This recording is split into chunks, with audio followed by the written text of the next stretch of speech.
جب ایک منفی سوچ آئے نا 3 مثبت باتیں سوچنی ہیں آپ نے، اور جب ایک محرومی کی طرف دھیان جائے 3 نعمتوں کی طرف دیکھنا ہے۔ ویسے تو پورے نعمتوں میں لدے ہوئے ہیں، لیکن 3 کہہ رہا ہوں میں صرف۔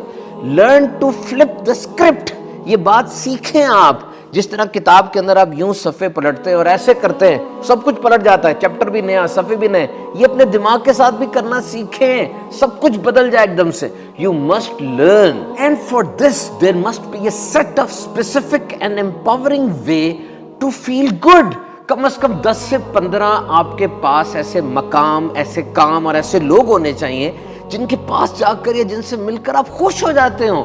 There must be a mood booster، آپ کا پورا موڈ ہی تبدیل ہو جاتا ہو۔ ابھی سے اس بات کا اندازہ لگا لیں، کیونکہ وقت گزرنے کے ساتھ ساتھ مصائب، مشکلات، تکالیف، آلام یہ تو بڑھتے ہی چلے جاتے ہیں نا۔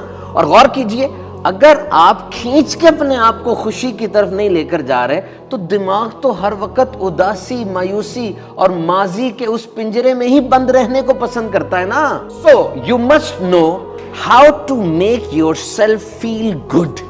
آپ کو پتا ہونا چاہیے کہ میں کس بات سے خوش ہو جاتا ہوں اور کون سی وہ چیز ہے جو میرے چہرے پر مسکراہٹ بکھیر دیتی ہے۔ بعض لوگ اپنی فیملی کے ساتھ بیٹھتے ہیں، اپنے بچے کو گود میں اٹھاتے ہیں، ماں باپ سے گفتگو کرتے ہیں، کوئی خاص کھانا ایسا ہے، یا KPK کی طرف، پہاڑی علاقوں کی طرف جاتے ہیں، فطرت کے قریب ہوتے ہیں تو ان کا موڈ خوش ہو جاتا ہے۔ اور بعض ایسے بھی ہیں خوش نصیب جن کو عبادت میں سرور آتا ہے۔ رات کے وقت اٹھ کر جب وہ وضو کر کے تہجد کی نماز پڑھتے ہیں، ایسے لگتا ہے سارے غم جھاگ بن کے بیٹھ گئے۔ اور پھر کوئی کتاب پڑھ رہا ہو رات کے اندھیرے میں، کوئی اچھی لائن، کوئی ایسا جملہ، یقین کیجئے روح میں سرور اتار دیتا ہے۔ تو چلیں آج یہ کام کریں، ایک لسٹ بنائیں ایسے سارے کاموں کی جو آپ کے باڈی، مائنڈ اور موڈ کو خوش کر دیتے ہیں۔ ہاں ایک بات کا خیال رکھیے گا، یہ ٹینشن دور کرنے کے لیے کبھی گناہ کا سہارا نہ لیں، کیونکہ اگر نجاست اور گندگی لگ گئی تو گٹر کے پانی سے صاف تو نہیں ہوگی نا۔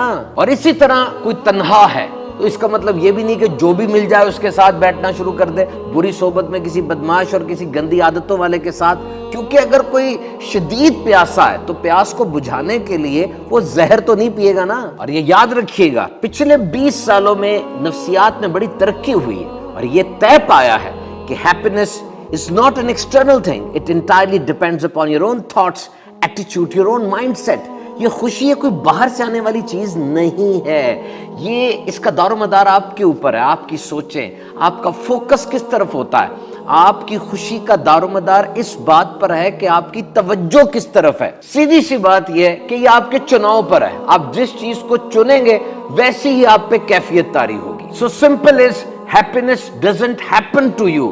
ایسے نہیں ہوتا کہ خود بخود خوشی کہیں سے آ جائے گی یا ایک دم سے کوئی ٹیکا لگ جائے گا، گولی کھا لیں گے، نہیں، اس کے لیے کوشش کرنی پڑتی ہے۔ خاص طور پہ آج کے اس ڈیجیٹل ورلڈ میں جب ہر طرف نفسا نفسی، انگزائٹی، ڈپریشن کا شور ہے، آپ کو خوش ہونے کے لیے کوشش کرنی پڑے گی۔ آئیے اللہ کی یاد میں دن کو بسر کیجئے، انشاءاللہ جسم کیا روح تک خوش ہو جائے گی۔